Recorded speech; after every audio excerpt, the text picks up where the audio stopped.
now and take it away. All right. Hi, everyone. Thanks so much for tuning in. My name is Ryan, and you can call me Ryan. And I'm an author and an illustrator of children's picture books. So I brought a few with me. I'm going to be sharing some stuff with you in a little bit. So for those of you tuning in, hopefully some of you are kids, and most of you probably know what authors and illustrators do. But sometimes I like to talk a little bit about what authors and illustrators do. Usually when I ask a group of kids what an author does, they usually will say something like, well, authors write the words, which is true, but authors do lots of things. Another thing that authors do is they sleep in the morning, which is pretty neat for my job, because, I like sleep. And then I'll ask kids what illustrators do. And a lot of kids will say, well, illustrators draw the pictures. That is also true. But another thing that illustrators do is they work in their pajamas. And that means for my job, I get to write stories. I get to draw pictures. I get to sleep in the morning. And I get to work in my pajamas. Those four things together make my job pretty awesome. Now, I'm very lucky to have this super cool job, but how did I get this job? Well, was I born as an author and an illustrator? No, I was not. I was born as a baby, and babies are not very good at writing or drawing, but they grow up into kids and they learn to write and they learn to draw, and that's what I did. When I was in school, maybe kindergarten, first, second, third, fourth, fifth grade, that age, I was not the best writer or illustrator in my class, but I liked writing and drawing pictures more than the other kids. And what happens when you do something a lot? When you get lots of practice, you get better at things.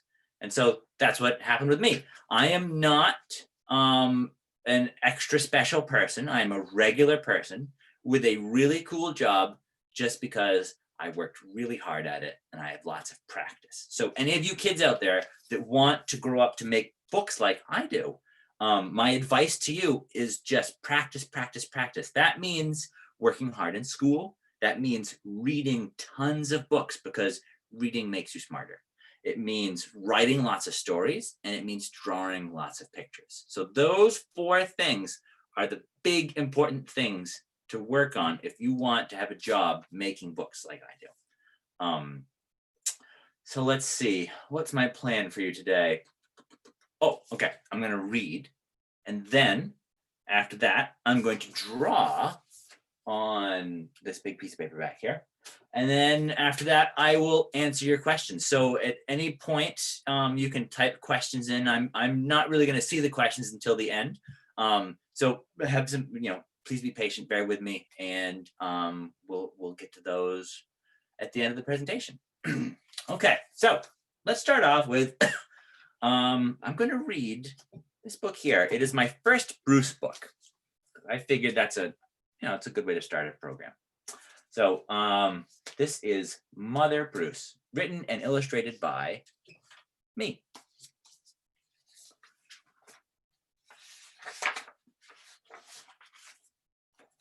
Bruce was a bear who lived all by himself. He was a grump.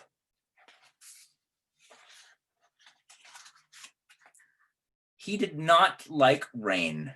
He did not like sunny days. He did not like cute little animals.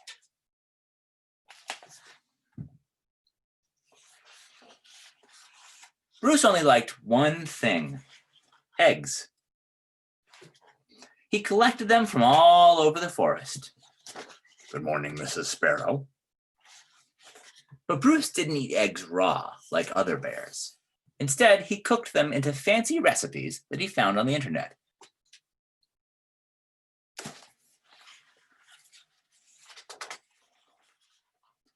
One day, Bruce came across a recipe for hard-boiled goose eggs drizzled with honey salmon sauce. So he went out to get the ingredients. First, he caught a few salmon.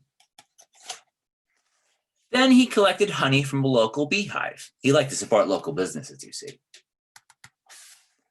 Last, he went to Mrs. Goose's nest to pay her a visit. Are these eggs free-range organic?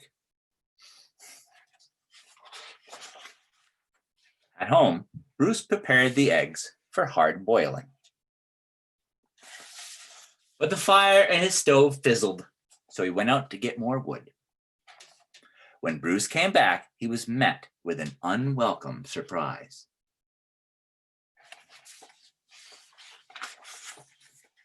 Mama!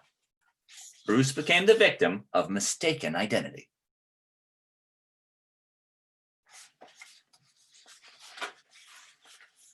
Bruce wanted hard-boiled eggs, not goslings. He supposed he could settle for buttered goslings on toast. But for some reason, he lost his appetite.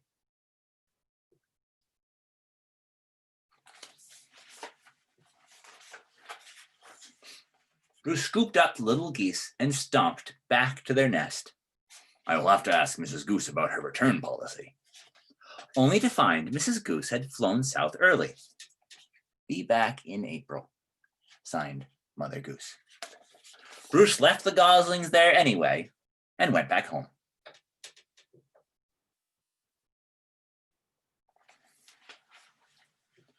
But he was followed. Mama? Mama?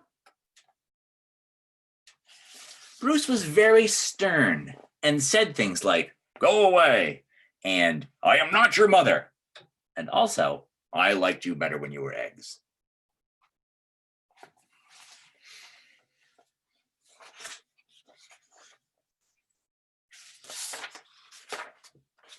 Bruce could take it no longer and became extra grumpy with them. Roar!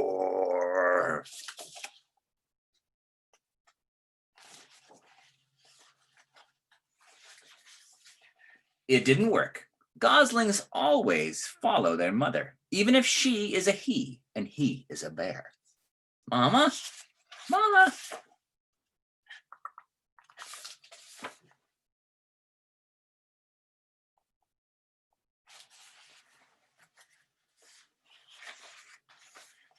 Bruce was stuck with them.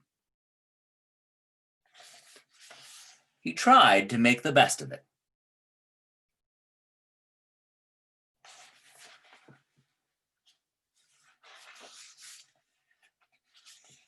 It was hard work.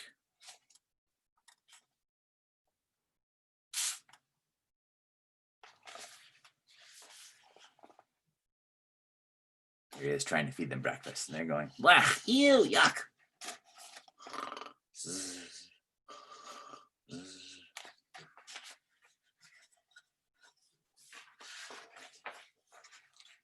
As the seasons passed, Bruce watched the pesky goslings grow older. Annoying baby geese, stubborn teenage geese, boring adult geese.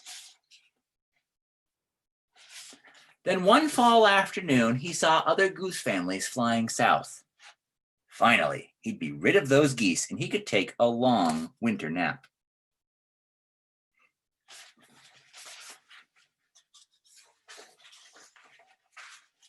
Bruce explained migration, but they didn't listen.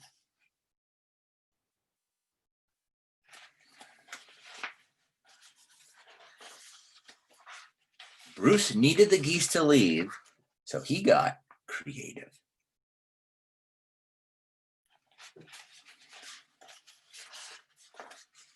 Nothing worked.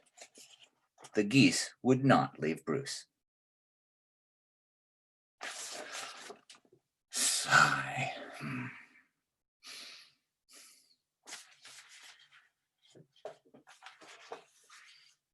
So, Bruce decided to pack some bags and take his geese into town.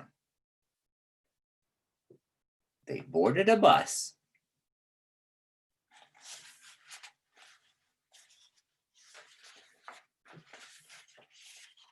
and migrated to Miami.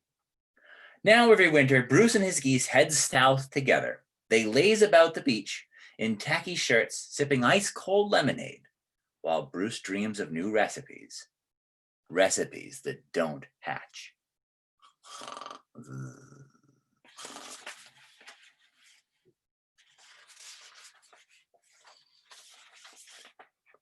Mama? The end. There. Well, thank you for listening. I hope you enjoyed my book.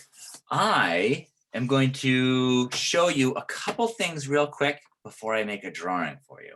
So that was my first Bruce book. It came out all the way back in, let's see, I think 2015, about 5 years ago, right?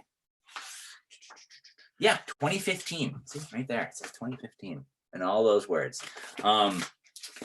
So that book came out 5 years ago. That was my first Bruce book. And now I am on to my, let's see, 1, 2, 3, 4, I think, am I on my 10th? I don't know. I'm not quite sure. 1, 2, 3. Anyways, I have a lot of Bruce books, but I have 2 more that are about to come out. In just a few months, I think in February, this book's going to come out. I know it says spring in it. Books usually come out a couple months before the season that they're supposed to be in. So even though this comes out in late winter, this is going to be coming out for spring, and it's called Spring Stinks. It's a little Bruce book. It's very small. It's only about, well, it's about this big. Just the right size to fit in some sort of basket if you were, interested in putting books in baskets. This book is about, I don't think I can read the whole thing to you. You know what? I might be able to. It's really short. So instead of telling you about it, it'll probably take less time just to read it. Spring Stinks, also by me. It is springtime in Soggy Hollow, and everyone is happy. Everyone but Bruce. I love the smells of spring, says Ruth. Spring stinks, says Bruce. Ruth has a basket, a very nice basket. Let's smell some smelly springtime smells together, says Ruth. That is my basket, says Bruce. Ooh, the green smell of green smelling grass, says Ruth. Grrr, grumbles Bruce. Look, see, it's stuck all over him. Ah, the sweet smell of sweet smelling daisies, says Ruth. Grrr, rumbles Bruce. Look, he's been wrapped up in flowers. Doesn't look very happy about it, does he? The woodsy smell of woodsy smelling trees. Ouch, mumbles Bruce. Ooh, ooh, ooh. You're gonna love the next one, says Ruth. Wet moose. That wet moose looks really smelly, doesn't it? Get out of my basket, says Bruce. Bruce does not like the smell of wet moose. I know, says Ruth. Bears love the smell of honey. Uh-oh.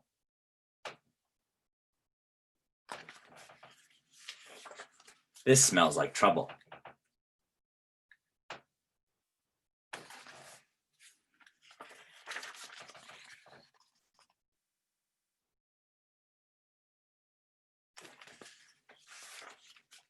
Spring stinks, says Bruce. It sure does, said Ruth. The end. Well, thanks for listening to that one. You are the first group of people to ever hear me read it out loud. So thank you. Really quick, this is another one. I can't read this one to you because it's a little further out. This is called the Bruce Swap. It's going to be my, it's coming out, I think, in the late spring-ish. And it is about Bruce, who is a grumpy bear, and Kevin, his identical cousin. And Kevin is all about fun. And there's a bit of a mix-up in Bruce's family when Kevin comes over for a visit and everyone thinks that Bruce has become fun. But they find out that Kevin is actually too into fun, and too much fun can be no fun at all. So there's a bunch of mix-ups and a bunch of chaos happens. Okay, let's see. How about I draw a picture for you now? I am going to draw on this easel. I'm going to move a few things around, so just bear with me for a moment. The Bruce swap is available on May the 4th of Oh. 2021. Thank you very much. I tend not to remember when my books come out. And Spring Stinks is available January 5th. January 5th, not February. Yeah, no one listened to me.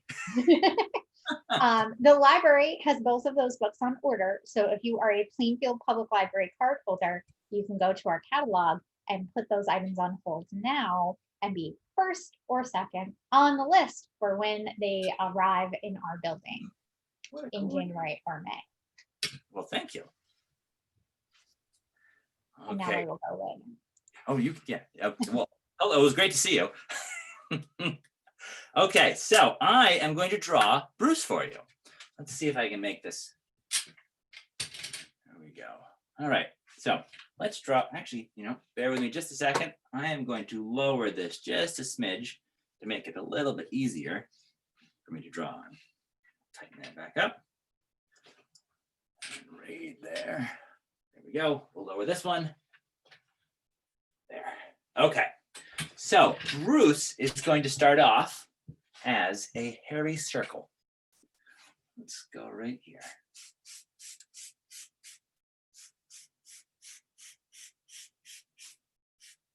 There we go. Hairy circle, right? And we're going to add a few more hairy circles on here. One up here. And one over here. Those are Bruce's ears. We're going to add another circle that is not as hairy right down here in the bottom of this circle. That's going to become Bruce's snout. And inside that snout is an upside down triangle. That. Now, Bruce's mouth is not usually in a smile because he's a grump. So we're just going to put a little line like that. Bruce's eyes are very small and down low on his head. In the books, I actually draw them as kind of little like partial J shapes. But because this marker is so big, I have to do little dots on here. Now, this could be any bear, but to make it Bruce, it needs a grumpy unibrow, just like that. And we're going to add some hair on the chin here and some hair in the ears. There we go. And some hair around the head.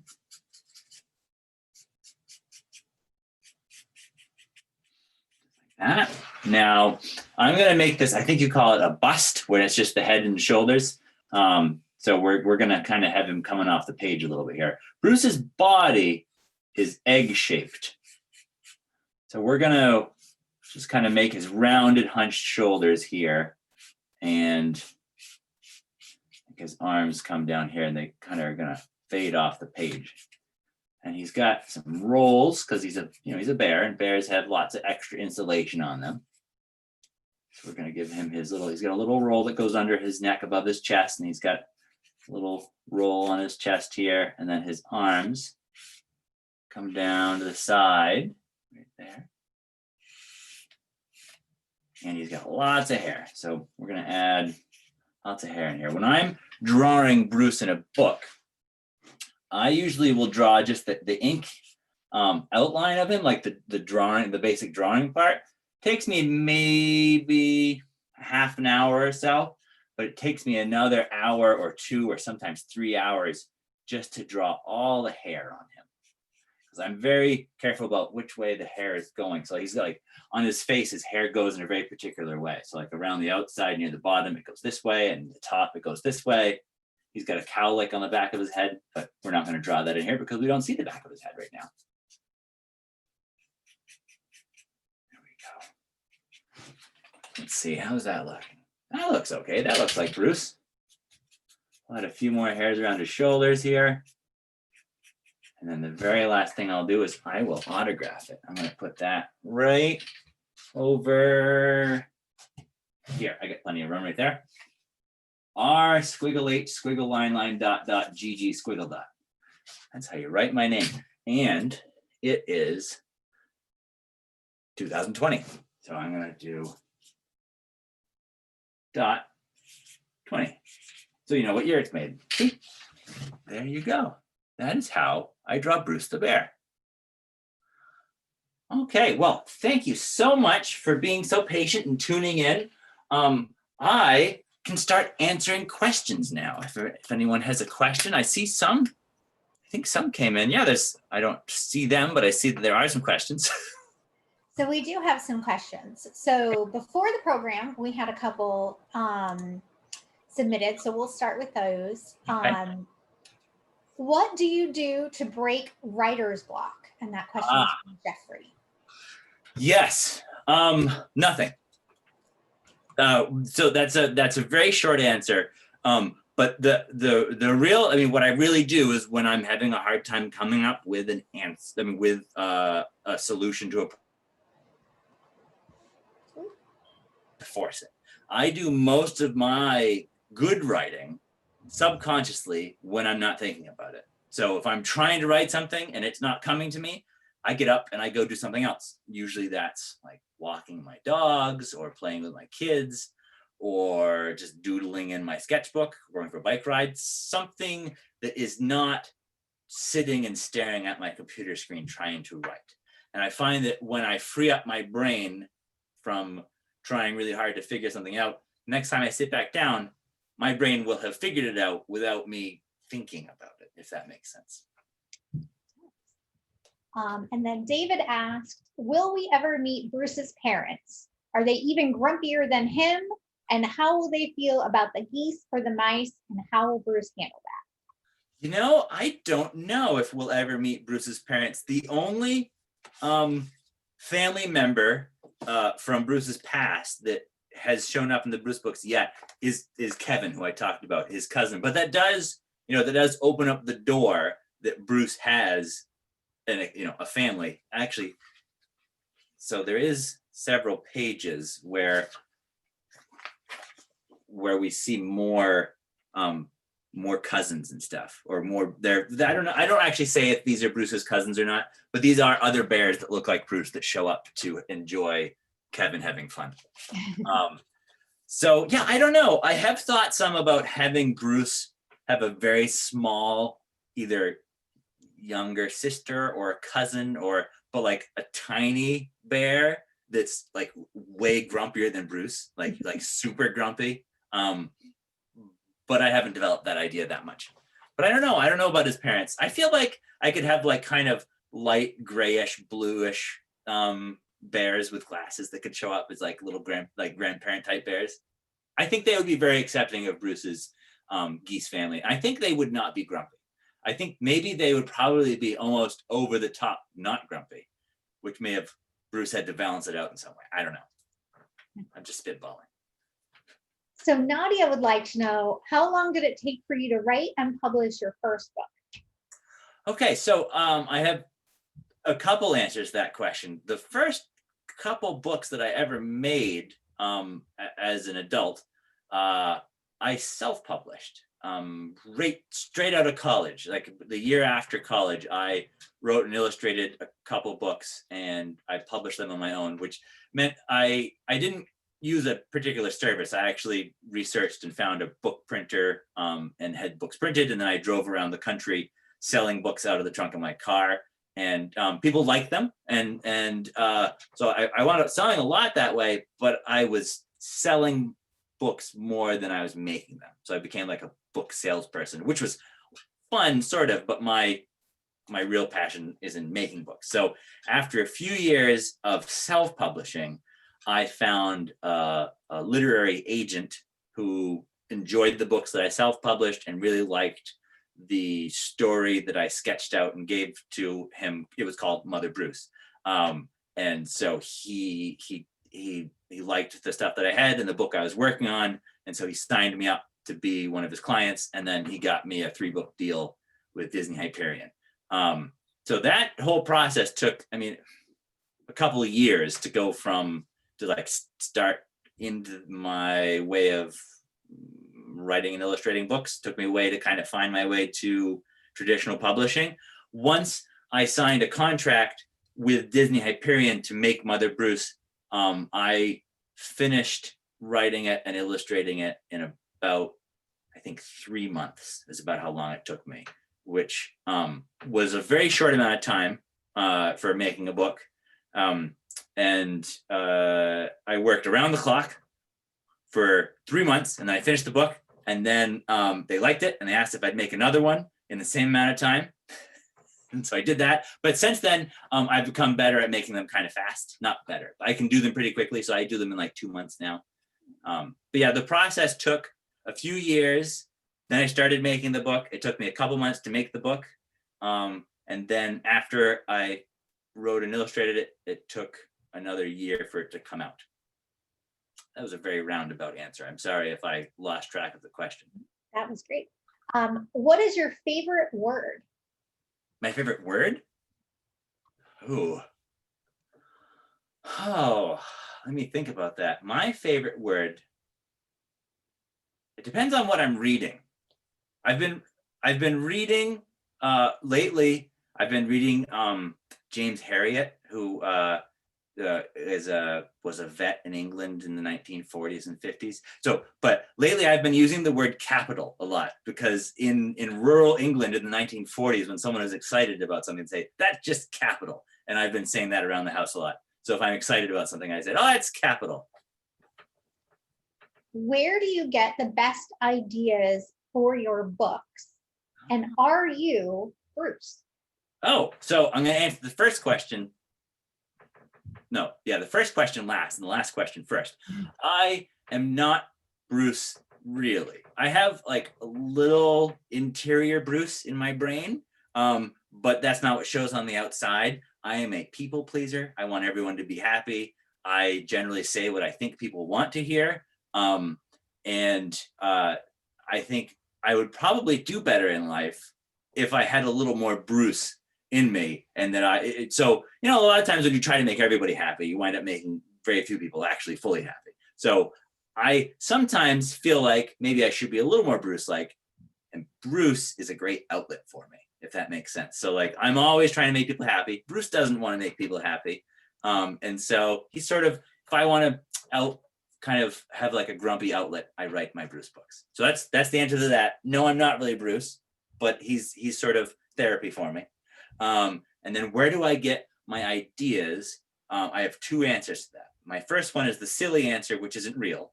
And it is every third Tuesday of the month, I hike up a mountain in my town called Mount Agameticus. And at the top of the mountain, I meet an elephant named Mildred. And Mildred has a bucket with ideas in it. Then I take one idea, I bring it home, and that's how I make a book. That's not really the answer. The real answer is I don't know how I come up with ideas. I have found the more books I read and the more fun, active things I do outside, the more ideas I come up with. So I try to read a lot, and I try to do a lot of fun, active stuff like cross-country skiing, hiking, biking, running, all sorts of fun stuff like that. And those things together sort of help me formulate ideas. And I always have either a notebook or my phone with me, and I have an ongoing list of book ideas or little snippets or quotes that I want to include in books. Do you work with an editor to shape your stories, and how do you get feedback? Yes, I do. My editor's name is Tracy. She's fantastic. She works at my publisher, Disney Hyperion.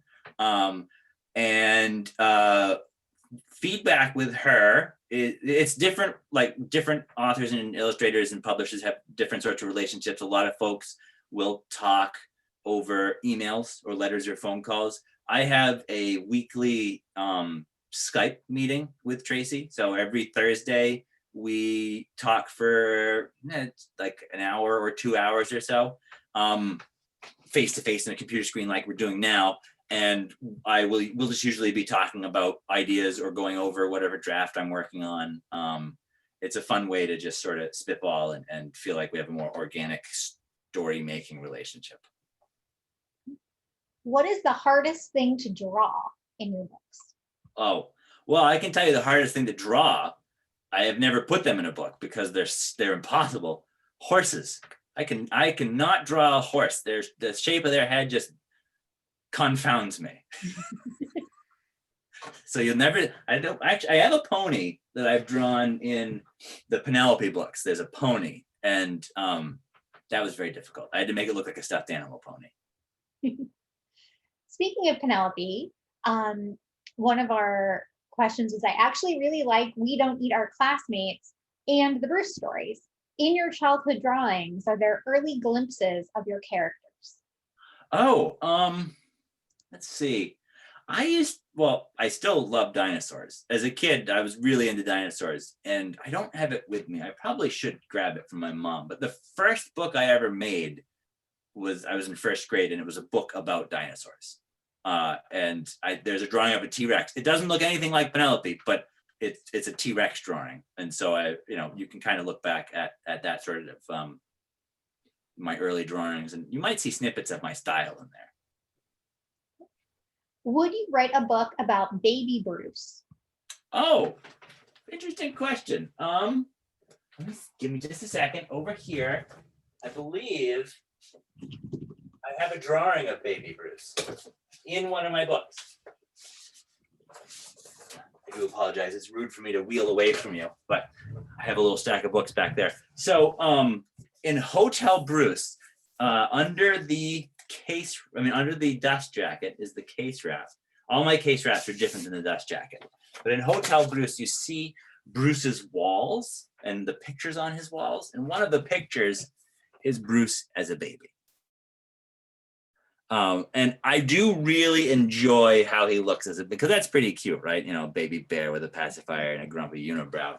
I have often considered doing what's that called? Prequel? No, it's something like that. Like delving into Bruce's past, maybe having him as a baby. I'm not sure, but I am very intrigued by that idea of a small, grumpy baby Bruce.